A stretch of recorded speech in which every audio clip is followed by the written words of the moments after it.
ہم مکلف ہیں number 1. Number 2, آج ہمارے پاس کوئی معصوم نہیں ہے کہ ہم ڈائریکٹ اسے پوچھ سکیں. یہ نمبر 2. نمبر 3, لیکن وہ رسول بندوبست کر کے گیا ہے, خدا کی کتاب دے کے گیا, اپنی سنت دے کے گیا, اور اپنے ساتھ 13 معصوموں کی سنت دے کے گیا.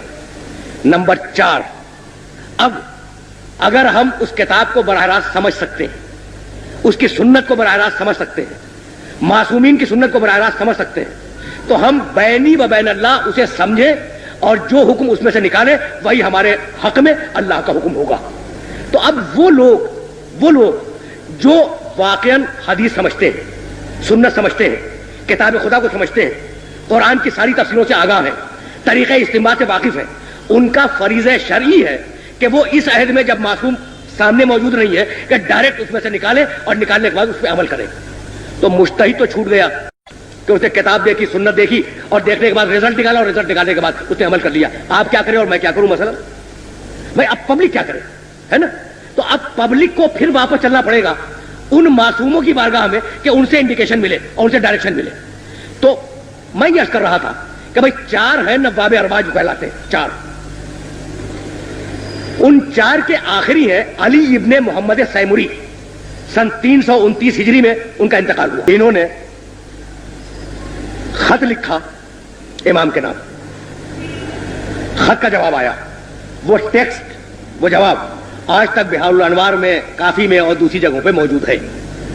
پہلے تو سوالات کے جوابات دیے امام نے, اور اس کے بعد کہا کہ اے علی ابن محمد سیمری, 1 ہفتے کے اندر تم اس دنیا سے اٹھ جاؤ گے اور تمہارا انتقال ہو جائے گا, اور میں غیبت کبریٰ میں چلا جاؤں گا. فمن ادعى الرؤيا فهو كذاب مفتر. اور اب جو غیبت کبریٰ میں گیا تو کوئی شخص اگر میری رویت کا دعویٰ کرے, میرے مشاہدے کا, میری رویت یعنی میرا دیکھنا, اس کا دعویٰ کرے, ادعا کرے یعنی نیابت کا ادعا کرے, تو وہ کذاب ہے اور جھوٹا ہے. تو اب خطوط امام کے پاس جاتے تھے, امام جواب نہیں دیا کرتے تھے. بات تو مکمل ہو گئی نا. اب میں جا رہا ہوں, یہ خطوط والا کانٹیکٹ ختم ہو گیا.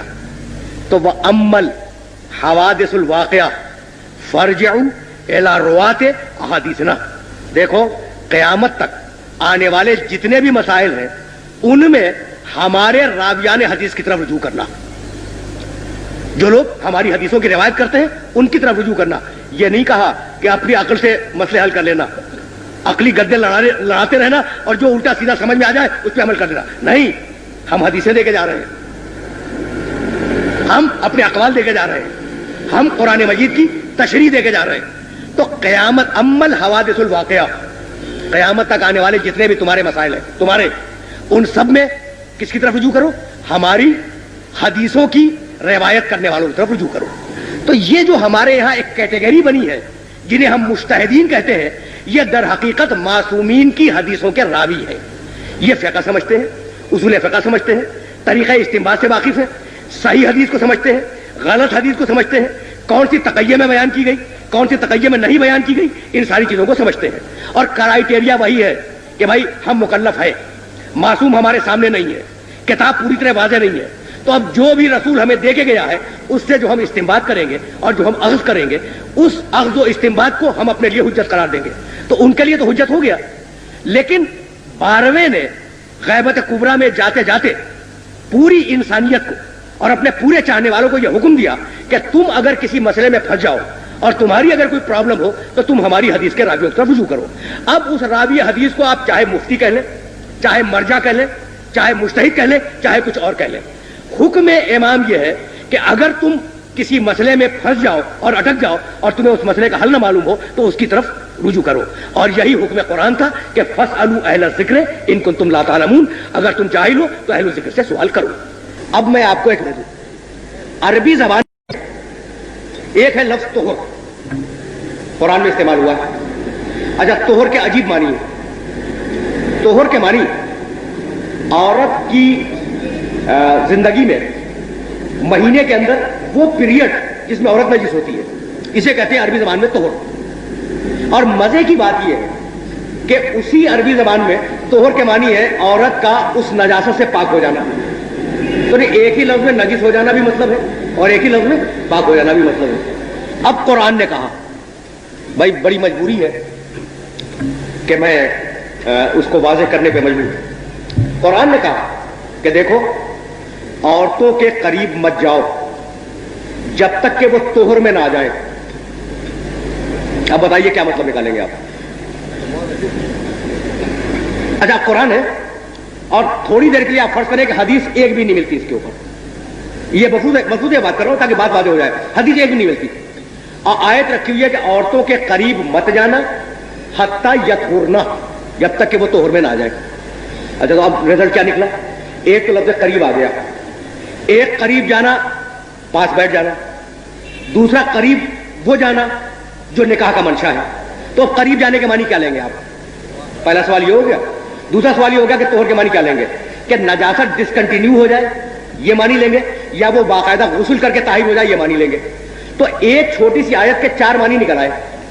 عورت کے پاس بھی نہ بیٹھو پہلا معنی، عورت سے مقاربت نہ کرو دوسرا معنی، جب تک کہ مینسز ڈسکنٹینیو نہ ہو جائے تیسرا معنی، جب تک کہ وہ غسل نہ کر لے چوتھا معنی.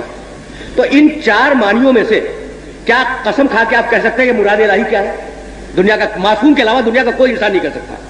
تو مجتہد بینہ و بین اللہ یہ طے کرتا ہے کہ ان 4 معنی میں سے شاید مراد الہی یہ ہو. اس شاید کے اوپر وہ فتویٰ دیتا ہے. تو جب اسے یقین ہو جاتا ہے کہ میں اپنی حد تک پورا تفاحص کر چکا، ساری روایتیں دیکھ چکا، قرآن کی جتنی بھی ریلیونٹ آیتیں تھی وہ سب میں نے دیکھ لی، اور میرا ضمیر میرا باطن یہ کہہ رہا ہے کہ بھئی یہ معنی مراد لینے چاہیے، تو اس معنی کو مراد لے لیتا ہے. ہو سکتا ہے کہ اسی کے زمانے میں اور اسی کا ہم اثر کوئی اور مجتہد ہو اور اس کے نزدیک ان 4 معنیوں میں سے کوئی اور معنی اپیل کر جائے اسے، تو یوں فتووں میں اختلاف پیدا ہوتا ہے. اچھا اب اس کی مثال میں اور بھی واضح کر دوں. دیکھیں جناب، آپ ایک بچہ لے کے آئے اور اب تو ماشاءاللہ بہت لوگ بیٹھے ہوئے ہیں، بچہ لے کے آئے اور پھر دوست سے کونے میں بیٹھ کے آپ نے بات کرنی شروع کی. بچے نے آپ سے اجازت مانگی کہ آپ کو بات کر رہے ہیں میں کھیلوں. آپ نے کہا کھیلو لیکن اس 4 دیواری کے اندر کھیلنا. باہر گئے تو میں سزا دوں گا. تو اب بچے کو کیا کرنا چاہیے؟ باہر جانے سے پرہیز کرنا چاہیے. لیکن بچے کے لیے یہ ضروری ہے کہ اس گوشے میں کھیلے اس میں نہ جائے، یا وہاں کھیلے یہاں نہ آئے؟ نہیں، آپ نے تو اسے الاؤ کیا ہے کہ اس 4 دیواری میں جہاں جی چاہے کھیلو. اسی طریقے سے شریعت کی جو 4 دیواری ہے، کتاب، سنت، اجماع، دلیل عقل، اس میں مجتہد کس مقام پہ بیٹھ جائے گی اس کی اپنی مرضی ہے. اور یہ ہے بنیاد اختلاف فتاویٰ کی. اچھا نمبر 2 بھی تھا اس میں کہ کیا تقلید سوالات پوچھنے کا نام ہے؟ تو تقلید صرف سوالات پوچھنے کا نام نہیں ہے، تقلید سوالات پوچھ کر عمل کرنے کا نام ہے. اسلام میں کوئی بھی چیز ہو یا جائز ہوگی یا ناجائز، اور یہ ہر مسلمان کے لیے ہے، مگر ہمارے یہاں فتوے میں بہت سی باتیں ایسی ہیں جن میں ایک کا فتویٰ جائز ہے اور ایک کا ناجائز. اس کا مطلب یہ ہوا کہ ایک صحیح اور ایک غلط. تو کیا ہم اس کی تقلید کر سکتے ہیں جو کہ غلط بات کہیں؟ اچھا برادر عزیز، یہ سوال بھی بڑا معقول ہے کہ بھائی اس کی تقلید کیسے کرے کہ جو غلط بات کہے. لیکن آپ نے یہ کیسے طے کر دیا کہ کس کی بات غلط ہے؟ اور میں ابھی اسٹیبلش کر کے یہ گیا ہوں کہ بھائی اس 4 دیواری میں چاروں کونوں کے اوپر وہ لڑکا کھیل سکتا ہے. تو معصوم نے جب ایک فریم ورک دے دیا آپ کو کہ بھئی کتاب، سنت، اجماع اور دلیل عقل اس کے اندر رہنا ہے، تو اگر اس فریم ورک سے باہر گیا تو غلط ہے، اور فریم ورک کے اندر ہے تو 4 کیا 2 کیا 2 کے خلاف کی بات کرنا. 25 مجتہد بھی اگر 25 باتیں کہیں تو سب کی سب صحیح ہے. اچھا، اور امام محمد باقر علیہ السلام نے یہ فرمایا تھا کہ علینا ان نلقی الیکم الاصول وعلیکم ان تفرعوا. ہمارا کام یہ ہے کہ ہم تمہیں اصول بتلائیں. یعنی اپنے آپ پبلک سے نہیں کہا، اپنے شاگردوں سے کہا جو صحابہ کرام بیٹھے ہوئے تھے. ہمارا کام ہے کہ ہم تمہیں اصول بتائیں. وعلیکم ان تفرعوا، اور تمہارا کام یہ ہے کہ تم اس میں سے نتیجے نکالو اور نتیجے نکالنے کے بعد فتوے دو. تو یہ جو فتوے دینے کا عمل ہے تو کبھی 2 آدمی ایک رائے پہ متفق نہیں ہوتے. لیکن اگر ایک آدمی کتاب و سنت کے خلاف بول رہا ہے تو یقینی غلط ہے، اور اگر دونوں کتاب و سنت ہی سے رزلٹ نکال رہے ہیں تو اب یہ تو علم خدا میں ہوگا کہ واقع حقیقی حکم کیا ہے. لیکن ہماری حد تک وہ دونوں صحیح ہیں، اور ہماری تکلیف شرعی ہے کہ ہم جس مجتہد کی تقلید کر رہے ہیں اس کے فتوے پہ عمل کریں، دوسرے کو ٹچ نہ کریں اور دوسرے کی توہین نہ کریں.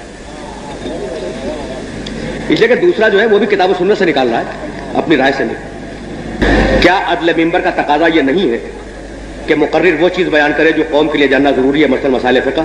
عدل ممبر کا تقاضا یہ نہیں ہے. بہت بھائی سوال ہی تھا.